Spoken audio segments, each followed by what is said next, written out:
All right, all right. So, um, let's talk a little bit about the molar mass. Right now, the molar mass is the mass of 1 mole, or the mass of 6.02 times 10 to the 23, or 6.022 times 10 to the 23 particles. One thing I wasn't really clear with on my last video is the types of particles that exist. There are atoms, there are molecules, and there are formula units, or as some kids like to say, formula units. No, don't write FU because it hurts my feelings. All right. Formula units is just good enough. All right. Now, particles is anything that's small, right? It doesn't necessarily have to be these three. It can be any particles, like sand particles or dust particles. All right. Uh, and atoms are for elements. Maybe write this down somewhere. Molecules are for covalent compounds, right? Covalent compounds, nonmetals and nonmetals, or molecules, right? Formula units are for ionic compounds. Now, formula units, the reason why they're called formula units is because they have a repeated structure. All right. But anyways, let's go back and let's talk about molar masses. Now, molar masses, the mass of 1 mole, or the mass of a certain amount of particles. Now, molar mass is always written as number of grams per mole. So whatever value you get on the periodic table is the molar mass of the substance. So nitrogen has a molar mass of 14.01 grams per mole.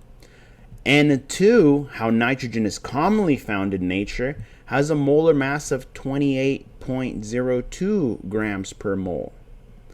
And the reason why? Well, one nitrogen is this, so it makes sense that N2 is twice as much because there's two nitrogens in there. And that's the basic concept of molar masses, is you got to look at the number of atoms present of each type of element.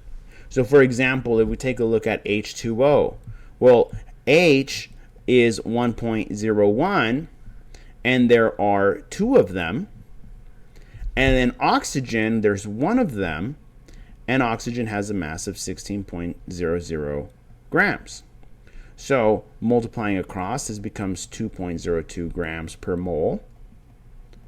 And then for the oxygen, it's 16.00 grams per mole. So maybe we should label this so that way we're not like confused later on. And when we add them up, the molar mass is 18.02 grams per mole. By the way, I need you guys to memorize this. Or, you can figure that out quickly. But you should know that number. But there you have it. That's how you determine the molar mass of substances. So first thing you should do is find the formula of the substance and then determine it. Let's take a look at some of the problems from today, right? You guys have to find the molar mass of some of these substances. So let's just pick one really quick. So one that's easy for me, so I don't have to do a lot of work.